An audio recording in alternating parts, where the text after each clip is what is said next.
මිනිස්සුන්ට කිව්වත් නිදහස ඕනේ කියලා මිනිස්සු බලාපොරොත්තු වෙනවා තවම ස්වාමියෙක් වන්දනාමාන කරන්න. නායකයෙක් ඉල්ලනවා.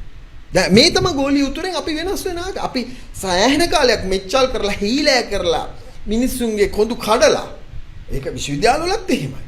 ඉතින් මේ රටේ දැන් මේ සරල කාරණයක් මේ මොහොතකට කලින් මම එන්න කලින් ඔබගේ විශ්වවිද්‍යාලය අපේ විශ්වවිද්‍යාලවල තරුණ ළමයි මුහුණ දෙන ප්‍රශ්නයක් ඇතම් මිලකට දේශනාගාරයක වෙන්න පුළුවන්. පන්තිකාරයේදීම සමහර වෙලාවට ගුරුවරු මේ විශ්වවිද්‍යාලේ කියන අවුරුද්දකට 20කට වඩා වැඩි තරුණ තරුණියෝ ඔබ දැකලා ඇති සමහර වෙලාවකට හාස්‍යයට ලක් කරනවා අපි කියන පච කරනවා වෙන්න පුළුවන් බනිනවා. දැන් මම දැකලා තියෙන දියුණු ඇමරිකාවේ බ්‍රිතාන්‍යයේ ඉංගලන්තයේ මේ සමාජයක දියුණු සමාජයක ඉන්දියාවේ ළමයෙකුට හඬ හෝ වැඩි කරලා කතා කරන්න බෑ පාසලේ. ළමයින්ගේ පලි ගන්නවා ඉස්කෝලවල.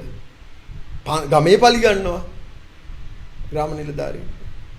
දියුණු සමාජවල එහෙම මල් පෙත්තක සිව්මැලිකම වගේ මිනිසුත් එක්ක හසුරුවන්නේ.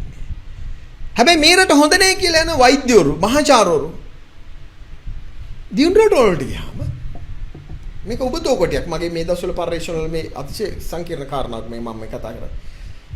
නැට්ට පස්සේ ගහගෙන සුද්දා කියන විදිහට වැඩ කරනවනේ. මේ රටේ ඇයි ඔබට මම මේ කියන කාරණේ පේනව නේද? දැන් ඔයා අහන ප්‍රශ්නය මිනිස්සු බලාපොරොත්තු වෙනවා මේ මාධ්‍යමයා අපි මෙයා වෙනුවෙන් කතා කරන්න. මේ මාධ්‍යමයා වෙනුවෙන් සමහරට බලන නාලිකාව තීරණය කරගන්නෙත් ඒ මතම තමයි. ඒ මතම තමයි. ඒක යට තියෙන්නේ මේ එකක්වත් නෙමෙයි යට වෙන හුයකින් යට මේ හුය තමයි ලාභයි පෙීම.